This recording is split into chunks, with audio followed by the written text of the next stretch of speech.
آپ کو پتا ہے کہ جو نظر لگتی ہے نا خاص طور پر، اور جس سے بہت سی بیماریاں آتی ہیں، اس پہ اب تحقیق بھی ہو رہی ہے پیراسائیکالوجی میں، کہ نظر سے جو ریز اٹھتی ہیں وہ انسان کے جسم میں، یعنی نیگیٹو ریز جو خاص طور پر آتی ہیں، حسد کی نظر ہوتی ہے جیسے، تو وہ آ کے ایک ریئیکشن کرتی، کیمیکل ریئیکشن ہوتا ہے اس کی وجہ سے بلڈ میں، جس سے کچھ بیماریاں پیدا ہوتی ہیں۔ حدیث میں آپ کو سنا دیتی ہوں۔ حضرت ام سلمہ سے روایت ہے کہ آپ صلی اللہ علیہ وسلم نے ایک لڑکی کے چہرے پر کالے پیلے رنگ کا نشان دیکھا تو آپ نے فرمایا اسے نظر بد لگ گئی ہے، اس پر دم کرو۔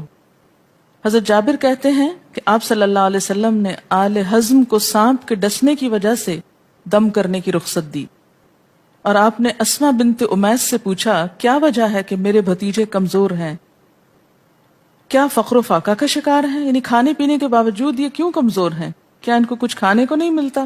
انہوں نے کہا نہیں، بلکہ انہیں نظر بد بہت جلد لگ جاتی ہے، تو آپ نے فرمایا ان پر دم کیا کرو۔ یعنی جس بیماری کی سمجھ میں نہ آئے کہ کھائے پیے بھی انسان جوان بھی ہو لیکن اس کو صحت ہو ہی نہ، کوئی ظاہری سبب معلوم ہی نہ ہو، تو ایسے شخص پر دم کرنا چاہیے۔ حضرت عائشہ صدیقہ کہتی ہیں کہ رسول اللہ صلی اللہ علیہ وسلم نظر بد کی وجہ سے دم کرنے کا حکم دیتے تھے۔ حضرت انس کہتے ہیں کہ آپ صلی اللہ علیہ وسلم نے نظر بد اور بچھو وغیرہ کے ڈسنے سے اور پھوڑوں سے دم کرنے کی اجازت دی، یعنی پھوڑے وغیرہ جو ہوتے ہیں نا اس پر بھی دم کی اجازت دی، تو جسمانی بیماری ہے نا۔ اور نظر کے بارے میں تو یہ بھی کہا گیا ہے، حدیث میں آتا ہے کہ نظر بد کا لگنا حق ہے، انسان کو اونچے پہاڑ سے گرا سکتی، کیونکہ ہوتا کیا ہے کہ جب ایک خاص اینگل سے دیکھا جاتا ہے تو دوسرے انسان کے جسم میں جیسے لرزہ سا آ جاتا ہے نا، اور انسان ہل جاتا ہے۔ اس کی دلیل قرآن میں بھی ہے، ایک سورت کے آخر میں آتا وَإِن يَكَادُ الَّذِينَ كَفَرُوا لَيُزْلِقُونَكَ بِأَبْصَارِهِمْ لَمَّا سَمِعُوا الذِّكْرَ، کہ قریب ہے کہ کچھ کافر آپ کو اپنی نگاہوں سے کیا کر دیں، پھسلا دیں جب یہ قرآن سنتے ہیں، یعنی وہ سننے نہیں آتے تھے، صرف آپ کو گھورتے رہتے تھے۔ اور کس لیے گھورتے رہتے تھے؟ تاکہ آپ بول نہ سکیں، آپ لرز جائیں، ڈگمگا جائیں، اپنا کام چھوڑ دیں، بری نیت سے آتے تھے۔ وَيَقُولُونَ إِنَّهُ لَمَجْنُونَ، کہتے ہیں کہ یہ تو مجنون ہو گیا۔ آپ صلی اللہ علیہ وسلم نے فرمایا نظر بد حق ہے، اگر تقدیر سے کوئی چیز سبقت لے جا سکتی ہوتی تو وہ نظر بد ہے۔ پتہ کیسے چلے؟ چل جاتا ہے، پتہ کیوں نہیں چلتا؟ مثلاً آپ کا بچہ ہنس رہا تھا، کھیل رہا تھا، دودھ پی رہا تھا کہ اچانک کوئی شخص آیا اور جب وہ اٹھا تو بچے نے شور کرنا شروع کر دیا، اور پتہ چل جاتا ہے۔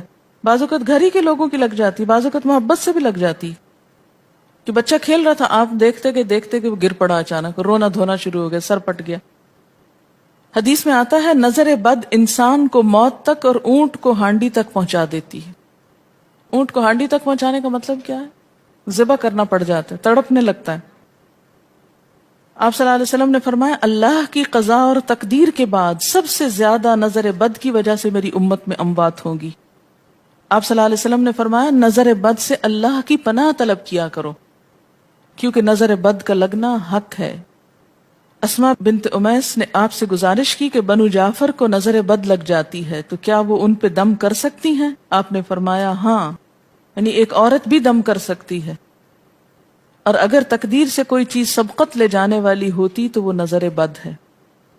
آپ نے فرمایا بے شک نظر بد انسان پر اثر انداز ہوتی ہے، حتیٰ کہ اگر وہ ایک اونچی جگہ پر ہو تو نظر کی وجہ سے گر بھی سکتا ہے، یعنی فزیکلی بھی اثر انداز ہوتی۔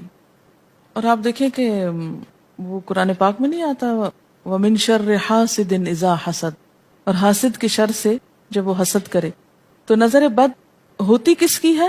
حاسد کی ہوتی۔ بری نظر کس کی ہوتی ہے؟ حاسد کی۔ تو جو صبح شام 3 دفعہ یہ پڑھتے رہیں ان کو حاسد کچھ نہیں کر سکتے، ان کا کچھ نہیں بگاڑ سکتے، جتنا چاہیں گھورتے رہیں۔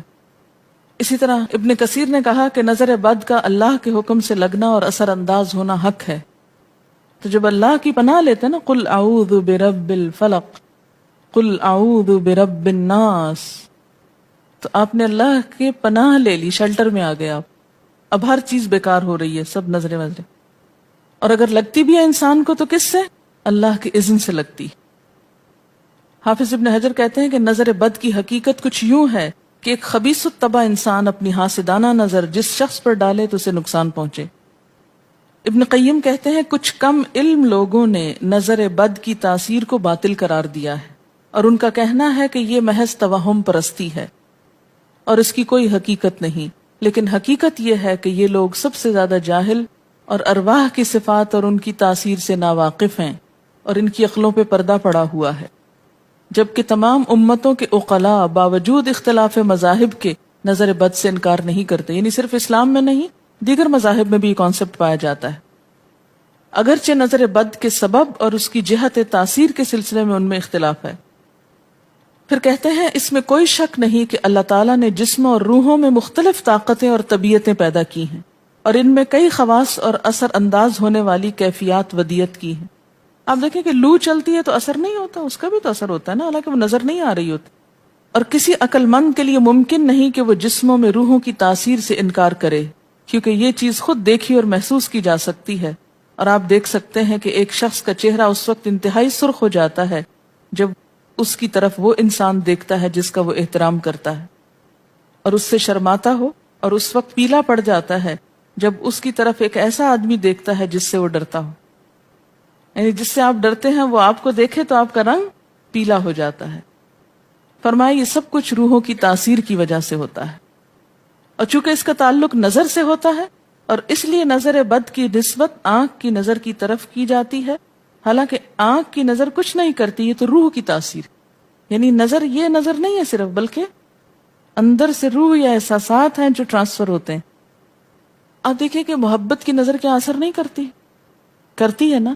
اسی طرح نفرت کی، غصے کی، اور آپ کے چھوٹے بچے خاص طور پہ نظروں کو بہت پہچانتے ہیں. آپ نے دیکھا ہوگا کہ بچے کچھ لوگوں کے پاس فوراً چلے جاتے ہیں اور کچھ لوگوں کے پاس نہیں جاتے. بچوں کی مثال اس لیے دے رہی ہوں کہ وہ معصوم ہوتے ہیں نا، ان کو کسی نے سکھایا پڑھایا نہیں ہوتا کہ ادھر جاؤ اور ادھر نہ جاؤ، اور اگر آپ سکھائیں پڑھائیں بھی تو پھر بھی وہ اپنی مرضی کرتے ہیں، آپ کی نہیں مانتے. تو وہ ایک طرح سے بہترین جج ہوتے ہیں. بعض لوگوں کو دیکھ کے بچے رونے لگتے ہیں، بعض کو دیکھ کے مسکرانے لگتے ہیں. یہ ایسا کیوں ہوتا ہے؟ اچھا، اسی طرح اگر کوئی شخص کانسٹنٹلی آپ کو دیکھ رہا تو آپ کانشیس ہو جاتے ہیں، آپ ٹھہر نہیں سکتے. اسی طرح اگر کوئی اسٹیئر کر رہا ہو تو اس کی نظروں سے بعض اوقات خوف بھی آنے لگتا ہے. اللہ نے کیسی کیسی طاقتیں انسان کو دی ہیں. سلطان النصیرہ. اچھا، پھر لکھتے ہیں کہ روحیں اپنی طبیعتوں، طاقتوں اور کیفیتوں اور اپنے خواص کے اعتبار سے مختلف ہوتی. سو حسد کرنے والے انسان کی روح واضح طور پر اس شخص کو اذیت پہنچاتی ہے جس سے حسد کیا جاتا ہے. ویسے بھی تو آپ دیکھیں نا، وہ رویے ایک دم آپ پہچان لیتے ہیں. یہی وجہ ہے کہ اللہ تعالیٰ نے حاسد کے شر سے پناہ طلب کرنے کا حکم دیا ہے. حاسد کی تاثیر ایک ایسی چیز ہے جس سے وہی انکار کر سکتا ہے جو حقیقت انسانیت سے خارج ہو. جنوں کی نظر بھی لگتی ہے. یہ میرا قول نہیں ہے، حدیث ہے. حضرت ابو سعید خدری سے روایت ہے کہ رسول اللہ صلی اللہ علیہ وسلم جنات اور انسانوں کی نظر بد سے پناہ مانگتے تھے. یعنی آپ جو پناہ مانگتے تھے بری نظر سے، وہ انسانوں کی بھی اور جنوں کی بھی. پھر جب معوذتین الفلق اور الناس نازل ہوئی تو آپ انہی کو پڑھتے اور باقی دعائیں آپ نے چھوڑ دی تھی. یعنی قل اعوذ برب الفلق، قل اعوذ برب الناس، پھر سب چیزوں کے شر سے بچنے کے لیے کافی. یاد رکھیے بعض اوقات اپنی نظر بھی لگتی ہے، خود کو بھی نظر لگتی ہے. اسی طرح جب لباس اتارا جاتا ہے نہانے کے لیے مثلاً، تو اس وقت بھی دعا سکھائی گئی. بسم اللہ پڑھنی چاہیے، بیسیکلی بسم اللہ پڑھ کر اتارنے چاہیے. اور اس کے علاوہ اعوذ بکلمات اللہ التامات من شر ما خلق بھی پڑھ سکتے ہیں. آپ کو معلوم ہے کہ ٹوائلٹ میں جانے سے پہلے بھی دعا سکھائی گئی، کیونکہ جنات کے ٹھکانے گندی جگہوں پر ہوتے ہیں. اللہم انی اعوذ بک من الخبث والخبائث، خبیث جنوں اور خبیث جننیوں، خبائث سے تیری پناہ میں آتا ہوں. یہ دعا کیوں سکھائی گئی؟ اسی لیے کہ اگر آپ وہاں پر موجود ہیں، اور خصوصاً اگر آپ